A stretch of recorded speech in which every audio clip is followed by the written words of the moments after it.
राधे राधे। जय श्री कृष्णा। आप सभी का दिन शुभ और मंगलमय हो और भगवान श्री कृष्ण की कृपा आप सभी भक्तजनों पर सदा सर्वदा बनी रहे। आज सुनेंगे आषाढ़ मास महात्म्य का अध्याय 17।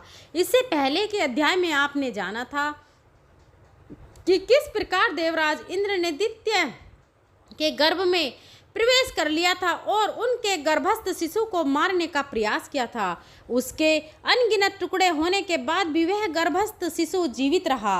अगस्त्य मुनि ने देवराज को श्राप दिया। साथ ही दिति ने जो श्राप दिया उसका वृतांत अब आप सुनिए। दिति ने भी गर्भ में समाये हुए देवराज इंद्र को क्रोध पूर्वक यह श्राप दिया कि तूने बच्चों को मारकर कोई पुरुषार्थ नहीं किया है, अतः मैं श्राप देती हूँ कि तू राज्य से भ्रष्ट हो जाएगा। इसी समय वहाँ प्रजापति कश्यप जी भी आ पहुँचे। अगस्त्य मुनि के मुख से इंद्र की यह कुत्सित चेष्टा सुनकर उन्हें बड़ा ही दुख हुआ। कश्यप जी ने कहा, बेटा गर्भ के बाहर निकलो, तुमने यह क्या पाप कर डाला। उत्तम कुल में उत्पन्न पुरुष कभी पाप में मन नहीं लगाते। पिता का आदेश सुनकर व्रजधारी इंद्र गर्भ से बाहर निकले। उस समय लज्जा के मारे उनके मुंह नीचा हो रहा था। वे बोले, पिताजी जिस साधन से मेरा कल्याण हो वह बताइए, मैं उसे अवश्य ही करूँगा। तब कश्यप जी लोकपालों के साथ मेरे पास आए और सब बातें बताकर पूछने लगे कि दति के गर्भ की शांति, गर्भस्थ बालकों की इंद्र के साथ मित्रता, उन बालकों की निरोगता, इंद्र की निर्दोषता तथा अगस्त्य के दिए हुए श्राप का क्रम से उद्धार कैसे हो। तब मैंने कश्यप जी से कहा, प्रजापति तुम वशुओं, लोकपालों तथा इंद्र को साथ लेकर शीघ्र ही गौतमी नदी के तट पर जाओ और वहां स्नान करके सबके साथ महादेव की स्तुति करो। फिर शिव जी की कृपा से सब कल्याण ही होगा, अच्छा ही होगा। यह कहकर कश्यप मुनि गौतमी नदी के तट पर गए और देवेश्वर भगवान शिव की स्तुति करने लगे। समस्त दुखों को दूर करने के लिए दो ही देवता समर्थ बताए गए हैं, एक तो परम पवित्र गौतमी नदी और दूसरे करुणा निधि शिव। कश्यप जी बोले, हे देवेश्वर शंकर, मेरी रक्षा कीजिए। लोकवदित परमेश्वरी मेरी रक्षा कीजिए। सबको पवित्र करने वाले वागीश रक्षा कीजिए। सर्पों का भूषण पहनने वाले शिव रक्षा कीजिए। धर्म स्वरूप वृषभ पर सवारी करने वाले देवता रक्षा कीजिए। तीनों वेद जिनके नेत्र हैं ऐसे भगवान त्रिलोचन रक्षा कीजिए। गोधर लक्ष्मी से रक्षा कीजिए। गज चर्म का वस्त्र धारण करने वाले सर रक्षा कीजिए। त्रिपुर हर मेरी रक्षा कीजिए। अर्ध चंद्र से विभूषित नाथ रक्षा कीजिए। यज्ञेश्वर सोमनाथ रक्षा कीजिए। मनोवांछित फलों के दाता रक्षा कीजिए। हे करुणाधाम रक्षा कीजिए। मंगल दाता रक्षा कीजिए। सबकी उत्पत्ति के हेतु भूत परमात्मा मेरी रक्षा कीजिए। पालन करने वाले वासव रक्षा कीजिए। हे भास्कर, हे वितेश रक्षा कीजिए। ब्रह्मावदित शिव आप हमारी रक्षा कीजिए। हे विश्वेश्वर रक्षा कीजिए। हे दिव्येश्वर, हे पूर्ण परमेश्वर आपको नमस्कार है। करुणा सागर शिव भयंकर संसार रूपी दुर्गम प्रदेश में विचरने के कारण जिनका चित्त उद्गिन हो रहा है, ऐसे जीवों के लिए आप ही शरण हैं। इस प्रकार स्तुति करने वाले कश्यप जी के समक्ष भगवान शंकर प्रकट हुए और उनसे वर मांगने के लिए कहा। कश्यप जी ने विनीत होकर भगवान शिव से इंद्र की समस्त चेष्टाओं का विस्तार पूर्वक वर्णन किया। साथ ही यह भी बताया कि मेरे पुत्रों का जो नाश हो रहा है उनमें परस्पर शत्रुता बढ़ रही है, इंद्र को पाप और श्राप की प्राप्ति हुई है, यह सब शांत हो जाए। यह सुनकर भगवान शंकर ने कहा, आपके जो 49 पुत्र मरुदगण हैं वे सब सौभाग्यशाली और इंद्र के साथ सदा यज्ञ के भागी होंगे। जिससे यज्ञ में इंद्र का भाग होगा उसमें उनसे भी पहले मरु गणों का भाग होगा, इसमें तनिक भी संदेह नहीं है। मरुद गणों के साथ रहने पर कभी कोई इंद्र को जीत नहीं सकता, फिर तो वो ही सदा विजय रहेंगे। इतना कहकर शंकर जी ने मुनि श्रेष्ठ अगस्त्य से कहा, मुनि तुम सचीपति इंद्र पर क्रोध न करो, महामते शांत हो जाओ। मरुद गण अमर हो गए। फिर दति से भी शिव जी ने कहा, देवी मेरे एक पुत्र हो जो तीनों लोकों के ऐश्वर्य से सुशोभित रहे। इस बात का चिंतन करती हुई तुम तपस्या में प्रवृत्त हुई थी। तुम्हारा वह मनोरथ अब सफल हो गया। तुम्हारे यह पुत्र अधिक गुणशाली, बलवान और शूरवीर हैं। अतः अब तुम अपनी मानसिक चिंता छोड़ दो। सुंदरी, तुम संशय रहित होकर अन्य कोई भी वर मांगो।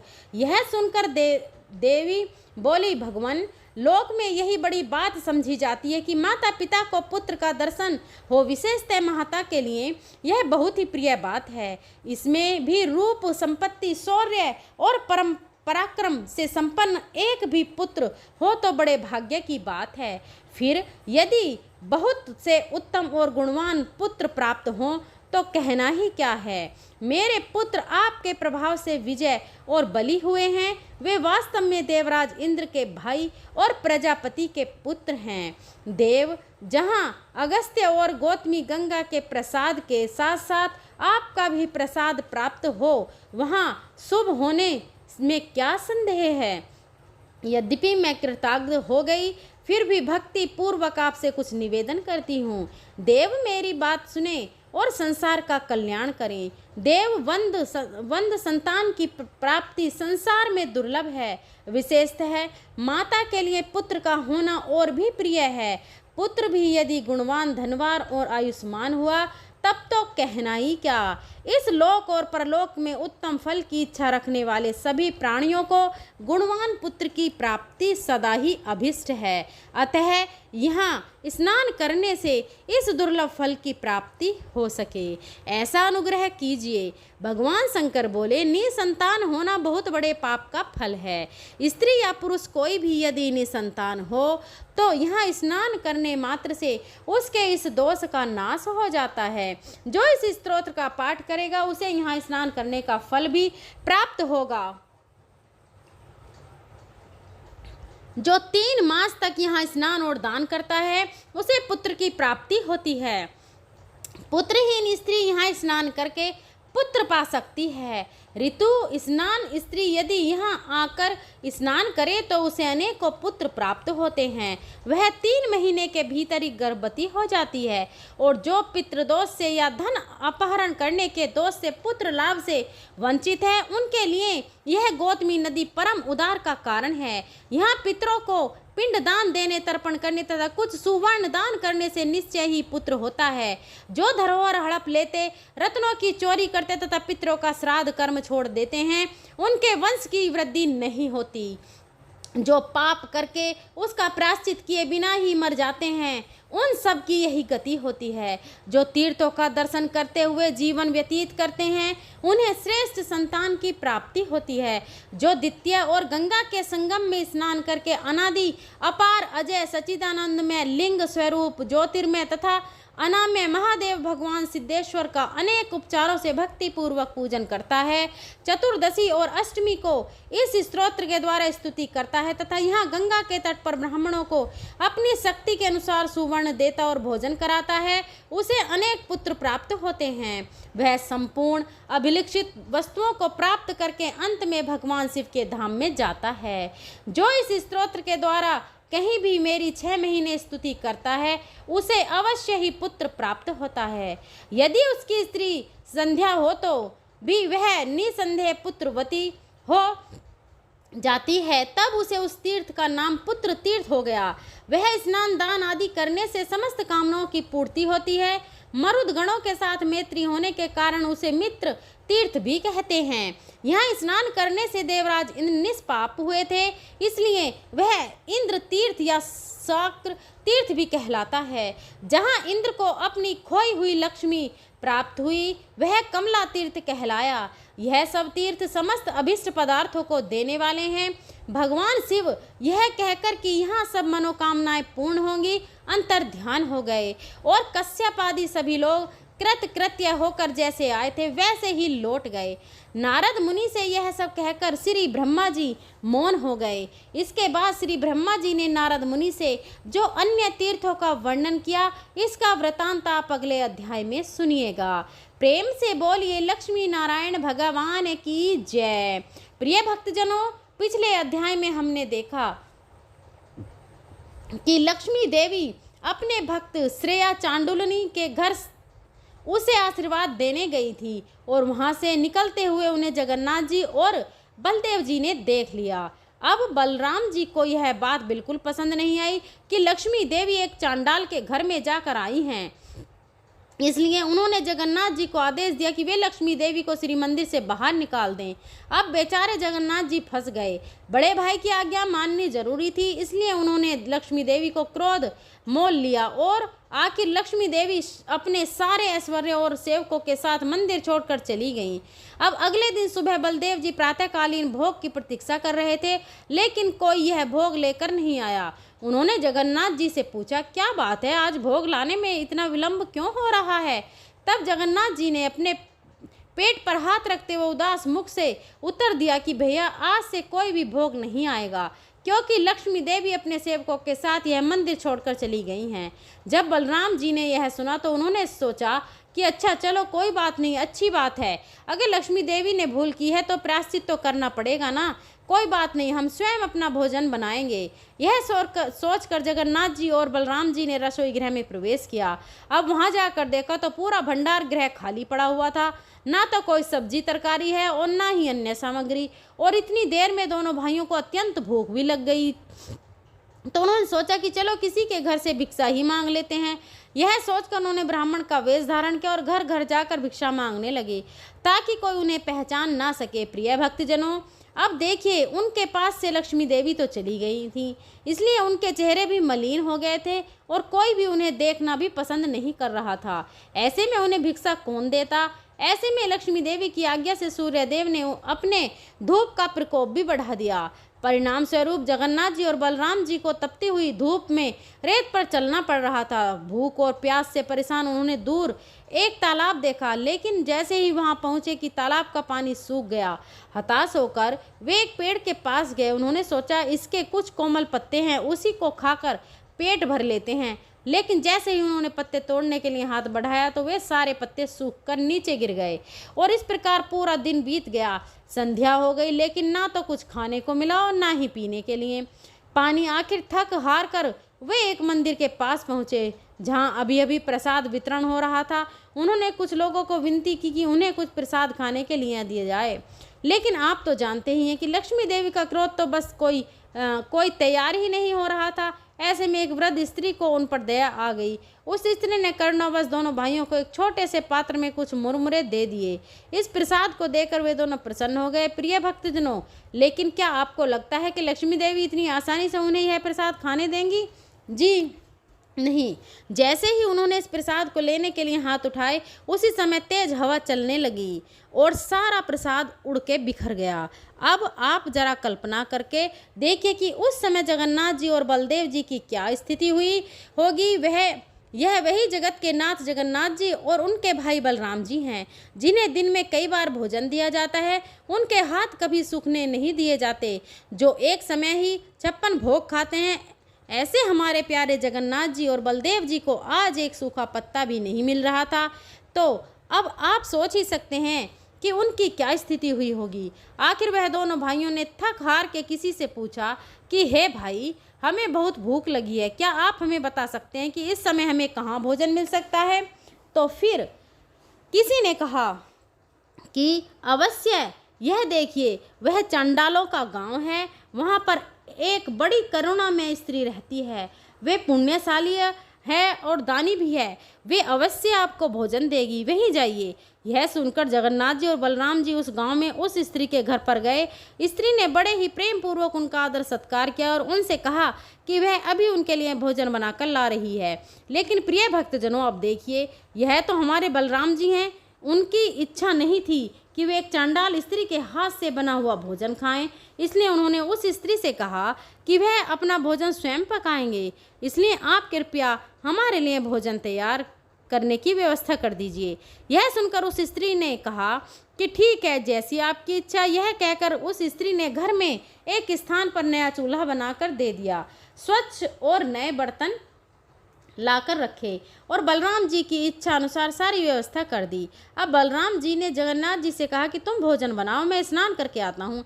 ऐसा कहकर प्रसन्न होकर बलराम जी चले गए स्नान करने और पीछे छोड़ गए हमारे प्यारे जगन्नाथ जी को। अब जगन्नाथ जी अपने भाई की आज्ञा मानकर बैठ गए भोजन पकाने के लिए, लेकिन क्या करें, भोजन तो तब बनेगा ना जब चूल्हा जलेगा। उन्होंने इतना प्रयास किया लेकिन चूल्हा जल ही नहीं रहा था। अब बलराम जी स्नान करके वापस आए। वे तो यह सोचकर बड़े प्रसन्न हो रहे थे कि चलो अच्छा है, अब आखिरकार कुछ खाने के लिए मिलेगा। लेकिन जैसे वे जगन्नाथ जी के पास पहुंचे, उन्होंने देखा अभी तक जगन्नाथ जी ने कुछ भी नहीं बनाया था। तो उन्होंने जगन्नाथ जी को अच्छी खासी डांट लगा दी। यह क्या कर रहे हो तुमसे एक चूल्हा भी नहीं जलता है, इतना समय हो गया और अभी तक तुम चूल्हे पर बर्तन नहीं रख पाए। तो चलो हटो यहाँ से, लो लाओ, मैं खुद ही भोजन पकाता हूँ, दे दो मुझे सारी सामग्री। ऐसा कहकर बलराम जी खुद बैठ गए चूल्हे में आग जलाने के लिए। लेकिन आश्चर्य की बात यह थी कि जैसे जैसे वे आग जलाने का प्रयास करते, उल्टा आग की जगह धुआं उठने लगता। बहुत बार प्रयास करने के बाद वे चूल्हा नहीं जला पाए। पूरा घर धुएं से भर गया, सभी लोग खांसने लगे और आखिरकार उन दोनों की आंखों में भी पानी बहने लगा। अब थक हार के जगन्नाथ जी और बलदेव जी ने उस घर की स्त्री से कहा कि वही कुछ खाने के लिए उन्हें दे दे। फिर वह स्त्री उन दोनों भाइयों के लिए भोजन लेकर आई। जैसे उन्होंने यह भोजन खाया तो उन्हें इस बात का अनुभव हुआ कि वह भोजन सच में बड़ा ही स्वादिष्ट था और उसका स्वाद भी कुछ जाना पहचाना सा लग रहा था। यह बिल्कुल वैसा था जैसा लक्ष्मी जी उनके लिए बनाया करती थी। और भोजन के अंत में उन्हें एक विशेष मिष्ठान परोसा गया। जब उसे जगन्नाथ जी और बलराम जी ने खाया तो उन्हें अत्यंत आश्चर्य हुआ, क्योंकि यह वही विशेष मिष्ठान था जो लक्ष्मी देवी स्वयं उनके लिए प्रतिदिन बनाती थी और इसके विषय में और किसी को कोई जानकारी नहीं थी। फिर इस स्त्री ने उनके लिए यह मिठाई कैसे बना दी, यह देखकर दोनों भाइयों को विश्वास हो गया कि हो ना हो इस घर में लक्ष्मी देवी अवश्य रहती हैं और यह भोजन भी उन्हीं के द्वारा बनाया गया था। अन्यथा इस घर की स्त्री को कैसे पता चल जाता कि भोजन के बाद जगन्नाथ जी और बलराम जी एक विशेष मिष्ठान लेते हैं। तो तब बस अब उन दोनों भाइयों को अपनी भूल का एहसास हुआ और खास करके बलराम जी को। अब वे ठहरे बड़े भाई, तो इसलिए लक्ष्मी देवी से सीधे तो बात नहीं कर सकते थे। इसलिए उन्होंने जगन्नाथ जी से कहा कि वे लक्ष्मी देवी के पास जाकर उनसे क्षमा मांगिए और उनका हाथ पकड़कर उन्हें मंदिर में लेकर आएं। उन्होंने जगन्नाथ जी के द्वारा लक्ष्मी देवी को यह भी संदेश भिजवाया कि आज के बाद लक्ष्मी देवी की जहाँ इच्छा हो वहाँ जा सकती हैं, उन्हें कभी भी अपने भक्तों से मिलने के लिए रोका नहीं जाएगा। अपने बड़े भाई की आज्ञा पाकर हमारे प्यारे जगन्नाथ जी आ गए अपनी रूठी हुई पत्नी लक्ष्मी देवी को मनाने के लिए। उनके इस प्रकार मनाने पर लक्ष्मी देवी संतुष्ट हो गईं और वापस श्री मंदिर में जाने के लिए तैयार हो गईं। लक्ष्मी देवी ने जगन्नाथ जी को वचन दिया कि जगन्नाथ जी के महाप्रसाद के लिए कभी भी कोई ऊंच नीच का भेदभाव नहीं किया जाएगा, चाहे वह ब्राह्मण हो या चांडाल, दोनों को समान रूप से जगन्नाथ प्रसाद दिया जाएगा और वे दोनों एक ही थाली में भोजन कर सकते हैं। तो बस यह था लक्ष्मी देवी के रूठने का परिणाम। प्रिय भक्तजनों, आपको यह जगन्नाथ कथा कैसी लगी? अच्छी लगी हो तो कमेंट बॉक्स में ज़रूर बताइएगा और एक बार जगन्नाथ जी की जय ज़रूर लिखिएगा। प्रेम से बोलिए माता लक्ष्मी और भगवान जगन्नाथ जी की जय। प्रिय भक्तजनों, अब सच्चे मन से भगवान श्री हरि विष्णु जी का ध्यान करके इस परम कल्याणकारी स्तोत्र का पाठ करते हैं। जय श्री हरि विष्णु। शुक्र जी ने कहा कि बुद्धि के अनुसार पिछले अध्याय में वर्णन किए गए रीति से अपने मन को नियंत्रित कर और हृदय को स्थिर करके गजेंद्र अपने पिछले जन्म में याद किए गए सर्वोच्च कार्य और बार बार जाप किए जाने वाले स्तोत्र का जाप करने लगा। गजेंद्र ने मन ही मन श्री हरि विष्णु को ध्यान करते हुए कहा कि जिनके प्रवेश करने से शरीर और मस्तिष्क चेतन की तरह व्यवहार करने लगता है, ओम द्वारा लक्षित और पूरे शरीर में प्रकृति और पुरुष के रूप में प्रवेश करने वाले उस सर्वशक्तिमान देवता का मैं मन ही मन स्मरण करता हूँ, जिनके सहारे यह पूरा संसार टिका हुआ है, जिनसे यह संसार अवतरित हुआ है, जिन्होंने प्रकृति की रचना की है और जो खुद उसके रूप में प्रकट हैं। लेकिन इसके बावजूद भी वह इस दुनिया में सर्वश्रेष्ठ दुनिया से सर्वोपरि और श्रेष्ठ हैं। ऐसे अपने आप और बिना किसी कारण के भगवान की मैं शरण में जाता हूँ। अपने संकल्प शक्ति के बल पर अपने ही स्वरूप में रचित और सृष्टि काल में प्रकट एवं प्रलय में अप्रकट रहने वाले इस शास्त्र प्रसिद्धि प्राप्त कार्य कारण रूपी संसार को जो बिना कुंठित दृष्टि के साक्ष्य रूप में देखते रहने पर भी लिप्त नहीं होते, चक्षु आदि प्रकाशकों के परम प्रकाशक प्रभु आप मेरी रक्षा करें। बीतते गए समय के साथ तीनों लोकों और ब्रह्मा आदि लोकपालों के पंचभूत में प्रवेश कर जाने पर और पंचभूतों से लेकर महत्वपूर्ण सभी कार्यों के उनकी परम करुणा स्वरूप प्रकृति में मग्न हो जाने पर उस समय दुर्गे और घोर अंधकार रूपेण प्रकृति से ही बच रही थी। उस अंधकार से परे अपने परम धाम में जो सर्वव्यापी भगवान सभी दिशाओं में प्रकाशित होते रहते हैं, वह भगवान मेरी रक्षा करें। विभिन्न नाट्य रूपों में अभिनय करने वाले और उस अभिनेता के वास्तविक स्वरूप को जिस प्रकार से साधारण लोग भी नहीं पहचान पाते, उसी तरह से सत प्रधान देवता और महर्षि भी जिनके स्वरूप को नहीं जान पाते, ऐसे में कोई साधारण प्राणी उनका वर्णन कैसे कर सकता है। ऐसे दुर्गम चरित्र वाले भगवान मेरी रक्षा करें। अनेकों शक्ति से मुक्त सभी प्राणियों को आत्मबुद्धि प्रदान करने वाले, सबके बिना कारण हित और अतिशय साधु स्वभाव ऋषि मुनि जन जिनके परम स्वरूप को देखने की इच्छा के साथ वन में रहकर अखंड ब्रह्मचार्य तमाम अलौकिक व्रतों को नियम के अनुसार पालन करते हैं, ऐसे प्रभु ही मेरी गति हैं। वह जिनका हमारी तरह ना तो जन्म होता है और ना जिनका अहंकार में कोई भी काम नहीं होता, जिनके निर्गुण रूप का ना कोई नाम है और ना कोई रूप है, इसके बावजूद भी वह समय के साथ इस संसार की सृष्टि और प्रलय के लिए अपनी इच्छा से अपने जन्म को स्वीकार करते हैं। उस अनंत शक्ति वाले परम ब्रह्मा परमेश्वर को मेरा नमस्कार है।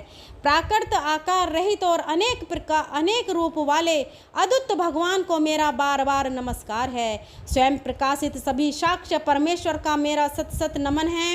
वैसे देव जो मनवाणी और चित्त वृत्तियों से परे हैं, उन्हें मेरा बारंबार नमस्कार है। विवेक से परिपूर्ण पुरुष के द्वारा सभी सत्व गुणों से परिपूर्ण निवृत्ति धर्म के आचरण से मिलने वाले योग्य मोक्ष सुख की अनुभूति रूपी भगवान को मेरा नमस्कार है। सभी गुणों के स्वीकार शांत रजोगुण को स्वीकार करके अत्यंत और तमोगुण को अपनाकर मूढ़ से जाने वाले बिना भेद के और हमेशा सद्भाव से ज्ञान धनी प्रभु को मेरा नमस्कार है। शरीर के इंद्रिय के समुदाय रूप सभी पिंडों के ज्ञाता सभी के स्वामी और साक्षी स्वरूप देव आपको मेरा नमस्कार है। सभी के अंतर्यामी प्रकृति के परम कारण लेकिन स्वयं बिना कारण भगवान को मेरा सत सत नमस्कार है। सभी इंद्रियों और सभी विषयों के जानकारी प्रतिनिधियों के कारण रूप संपूर्ण जड़ प्रपंच और सबकी मूलभूत अविद्या के द्वारा सूचित होने वाले और सभी विषयों में अविद्या रूप से भासने वाले भगवान को मेरा नमस्कार है। सबके कारण लेकिन स्वयं बिना कारण होने पर भी बिना किसी परिणाम के होने की वजह से अन्य कारणों से भी विलक्षण कारण आपको मेरा बार बार नमस्कार है।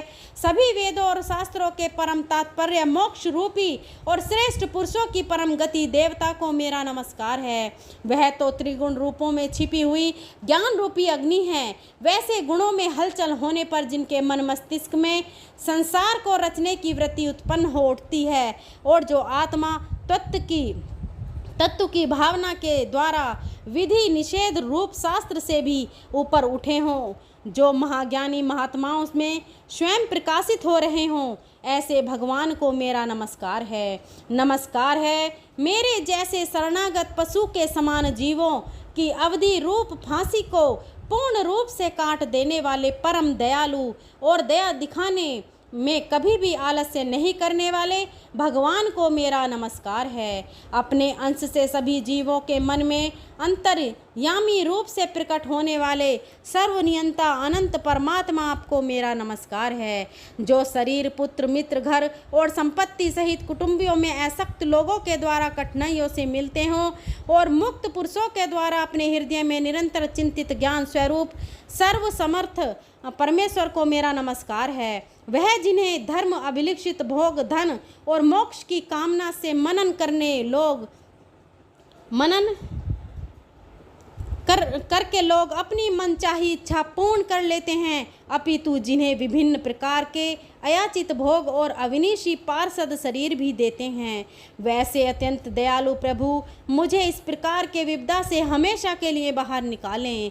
वह जिनके एक से अधिक भक्त हैं, जो मुख्य रूप से एकमात्र उसी भगवान की शरण में हैं, जो धर्म, अर्थ आदि किसी भी पदार्थ की अभिलाषा नहीं रखते हैं, जो केवल उन्हीं के परम मंगलमय एवं अत्यंत विलक्षण चरित्र का गुणगान करते हुए उनके आनंद में समुद्र में गोते लगाते रहते हैं, उन अविनाशी, सर्वव्यापी, सर्वमान्य ब्रह्मा आदि के भी निमायक भक्तों के लिए भी हमेशा प्रकट होने वाले भक्ति योग द्वारा प्राप्त अत्यंत निकट होने पर भी माया के कारण अत्यंत दूर महसूस होने वाले इंद्रियों के द्वारा अगम्य और अत्यंत दुर्भिज्ञ अंतर रहित लेकिन सभी के आदि कारक और सभी तरह से परिपूर्ण उस भगवान की मैं स्तुति करता हूँ। वो जो ब्रह्मा सहित सभी देवता, चारों वेद, समस्त चर और अचर जीव के नाम और आकृति भेद से जिनके अत्यंत क्षुद्र अंशों से रचित हैं, जिस तरह से जलती हुई अग्नि की लपटें और सूरज की किरणें हर बार निकलती हैं फिर से अपने कारण में लीन हो जाती हैं, उसी प्रकार बुद्धि, मस्तिष्क, इंद्रियां और नाना योनियों के शरीर, जिन सभी गुणों से प्राप्त शरीर जो स्वयं प्रकाश परमात्मा से अवतरित होकर फिर से उन्हीं में लीन हो जाता है, वह भगवान जो ना तो देवता है, ना असुर, ना मनुष्य और ना ही मनुष्य से नीचे किसी अन्य योनि के प्राणी, ना ही वह स्त्री, ना ही पुरुष और ना ही नपुंसक और ना ही वह कोई ऐसे जीव हैं जिनका इन तीनों ही श्रेणी में समावेश है। वह ना तो गुण है और ना कर्म है, वह ना ही कार्य है और ना ही कारण। इन सभी योनियों का निषेध होने पर जो बचता है वही उनका असली रूप है। ऐसे प्रभु मेरा उत्थान करने के लिए प्रकट हों। अब मैं इस मगरमच्छ के चंगुल से आज़ाद होने के बाद जीवित नहीं रहना चाहता। इसकी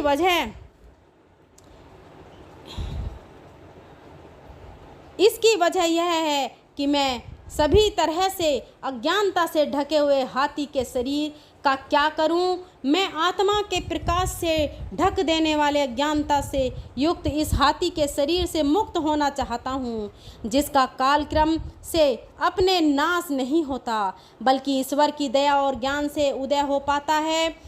इस प्रकार से मोक्ष के लिए लालायित संसार के रचयिता स्वयं संसार के रूप में प्रकट, लेकिन संसार से परे संसार में एक खिलौने की तरह खेलने वाले संसार में आत्म रूप से व्याप्त अजन्मा, सर्वव्यापी एवं प्राप्त वस्तुओं में सर्वश्रेष्ठ श्री हरि का केवल स्मरण करता हूँ और उनकी शरण में जाता हूँ। वह जिन्होंने भगवत शक्ति रूपी योग के द्वारा कर्मों को जला डाला है, जिन्हें समस्त योगी ऋषि अपने योग के द्वारा अपने शुद्ध हृदय में प्रकट देखते हैं, उन योगेश्वर भगवान को मेरा नमस्कार है। वह जिनके तिगुने शक्तियों का राग, रूप, वेग और अहसाह्य है, जो सभी इंद्रियों के विषय रूप में मौजूद है, वह जिनकी इंद्रियां समस्त विषयों में ही बसी रहती हैं, ऐसे लोग जिनको मार्ग मिलना भी असंभव नहीं है, वैसे शरणागत एवं अपार शक्तिशाली वाले भगवान आपको मेरा नमस्कार है। वह जिनकी अविद्या नाम के शक्ति के कार्य रूप से ढके हुए हैं, वह जिनके रूप को जीव समझ नहीं पाते, ऐसा अपार महिमा वाले भगवान की मैं शरण लेता हूँ। श्री सुखदेव जी कहते हैं कि वह जिसने पूर्व प्रकार से भगवान के भेद रहित सभी निराकार रूप का वर्णन किया था, उस गजराज के करीब जब ब्रह्मा जी साथ में अन्य कोई देवता नहीं आए, जो अपने विभिन्न प्रकार के विशेष विग्रह को ही अपना रूप मानते हैं। ऐसे में साक्षात विष्णु जी जो सभी के आत्मा होने के कारण सभी देवताओं के रूप हैं, तब वहाँ प्रकट हुए। गजराज को इस प्रकार से दुखी देखकर और उसके पढ़े गए स्तुति को सुनकर चक्रधारी प्रभु इच्छा अनुसार वेग वाले गरुड़ की पीठ पर सवार होकर सभी देवों के साथ उस स्थान पर पहुँचे जहाँ वह गज था। सरोवर के अंदर महाबलशाली मगरमच्छ द्वारा जकड़े और दुखी उस हाथी ने आसमान में गरुड़ की पीठ पर बैठे और हाथ में चक्र लिए भगवान विष्णु को आते हुए जब देखा, तो वह अपनी सूंड में पहले से ही उनकी पूजा के लिए रखे कमल के फूल को श्री हरि पर बरसाते हुए कहने लगा, सर्वपूज्य भगवान श्री हरि, आपको मेरा प्रणाम। सर्वपूज्य भगवान श्री हरि, आपको मेरा नमस्कार। लाचार हाथी को देखकर श्री हरि विष्णु गरुड़ से नीचे उतरकर सरोवर में उतर आए और बेहद दुखी होकर ग्रास सहित उस गज को तुरंत ही सरोवर से बाहर निकाल आए और देखते ही देखते अपने चक्र से मगरमच्छ के गर्दन को काट दिए और हाथी को उस पीड़ा से बाहर निकाल लिया। प्रिय भक्तजनों, इस प्रकार गजेंद्र मोक्ष स्तोत्र संपूर्ण हुआ। प्रेम से बोलिए श्री हरि विष्णु भगवान की जय। आइए अब सुनते हैं श्री विष्णु चालीसा। श्री हरि विष्णु की जय, माता लक्ष्मी की जय। अब सुनते हैं श्री कृष्ण चालीसा।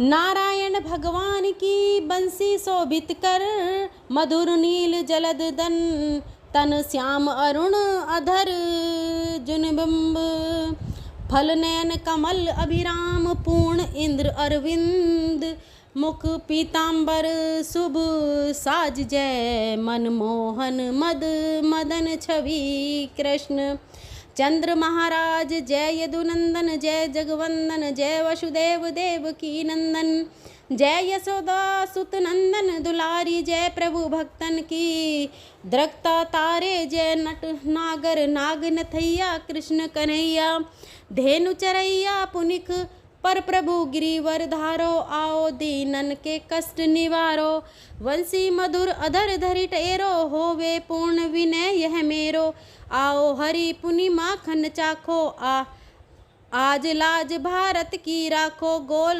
गोल कपोल चिंबुक अरुणारी, मुरुद मुस्कान मोहिनी डारी, राजित राजव नयन विशाला, मोर मुकुट वैजंती माला, कुंडल श्रवण पीत पट आकटी, किनकिनी काछन काछी नील जलज, सुंदर तनु शोहे छविलक, सुर नर मुनि मन मोहे मस्तक, तिलक अलक घुंघराली आओ, कृष्ण बांसुरी वाली कर पान पूतन ही तायो, अका बका गासुर मारियो, मधुवन जलत अगिन तब ज्वाला भय, शीतल लखते नंद लाला, सुरपति जब ब्रज चढ़ उरसाई, मूषर धरवारी, वरसाई लगत ब्रज चहन बहायो, गोवर्धनक धारी बचायो, लख यशोदा मन भ्रम अधिकाई, मुख मंद चोह भवन दिखी दुष्ट, कंस अति उद्धम मचायो,